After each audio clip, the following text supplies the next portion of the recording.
I don't think that I've ever come across a story that fills me with such dread quite like this one. And it's not even just because these girls got lost in the wilderness. It's because when their camera was found months later, it contained these really disturbing photos taken in the dead of night, with absolutely no explanation as to why they took them. And when their remains were found a couple months after that, some of their bones looked like they had been bleached. And not to mention, they were alive somewhere in the forest while an active search was being conducted for them, yet they still suffered a terrible fate. This is the mysterious death of Chris Kramers and Lizanne Froon, otherwise known as the Panama Girls. This story is incredibly disturbing, and there are no real answers, so let's talk about it. Chris Kramers and Lizanne Froon were 21 and 22-year-old friends who grew up in the Netherlands. They were described as really outgoing, creative, and incredibly smart girls. Chris had just completed her studies in cultural social education with a focus on art, and Lizanne had recently graduated with a degree in applied psychology. They shared a love of volunteering and wanting to help the community, and in early March of 2014, the two moved in together in a dorm room in Amersfoort. Everyone knew they were best friends and pretty much inseparable, and they even worked at the same cafe together. Since Lizanne had just graduated, the two wanted to plan a special vacation to celebrate, so they'd been saving up for about 6 months to take a trip to Panama. They wanted to spend the time learning Spanish and volunteering at local schools in Panama to teach children arts and crafts. This was going to be such an exciting trip for them, but not long after arriving, they would disappear. And what followed, despite horrific, has never been explained.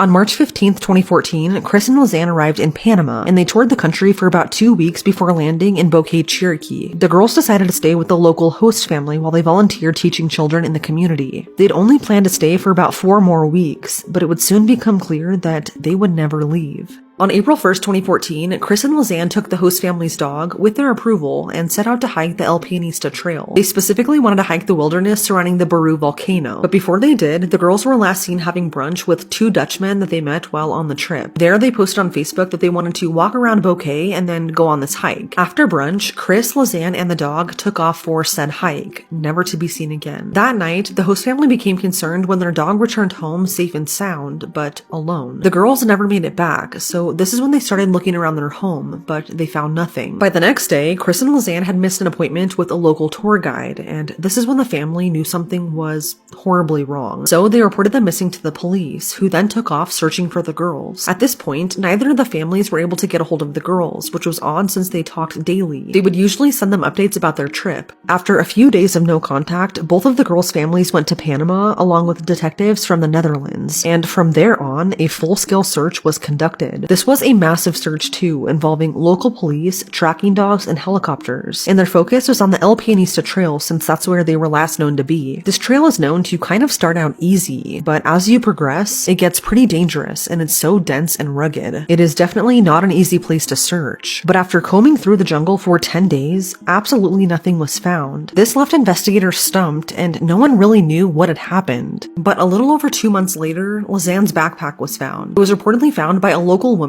pinned against a rock in a really fast-moving river. This was near the village of Alto Romero in the middle of the jungle, and this was not close to the trail where they last went hiking on at all. In fact, this was about a 14-hour hike from the top of the El Pianista Trail. Inside her backpack was 2 pairs of sunglasses, $88 in cash, Lizanne's insurance card, a water bottle, some of their clothes, Lizanne's camera, and both of their phones. And the worst part is that both of their phones were in good condition. This was finally a clue into what possibly happened to the girls, but after going through their phone records, what they found is so incredibly disturbing. From the day they started their hike to April 11th, which was 10 days after they went missing, the girls tried calling the police for help 77 times. Since they were in the middle of the jungle, they didn't have any reception, so only one of the calls went through, and that one dropped after only 2 seconds. Records show that about 6 hours into their hike, someone called 112, which is the international emergency number used in Panama, and 911. The first call was made on Chris's phone at 4:39 p.m., and about 10 minutes later, they tried calling for help again on Lizanne's phone. Like I said earlier, over a period of 10 days, they continued trying to call for help, but none of them ever went through due to having no signal. Why they tried calling for help is still a mystery, but it's assumed that one of them got hurt and they were trying to call for help after possibly getting lost. Lizanne's phone died on April 4th, 3 days after the girls went missing, and it was never used again. But what's really odd though is that between April 5th and 11th, Chris's phone was turned on and off a handful of times, probably trying to look for a signal, But during those times, a wrong PIN code was entered, so they weren't able to actually unlock the phone. If that was one of the girls doing that, no one knows. But it's really odd that the PIN was repeatedly entered wrong. On April 11th, Chris's phone was turned off for the last time at 11:56 a.m.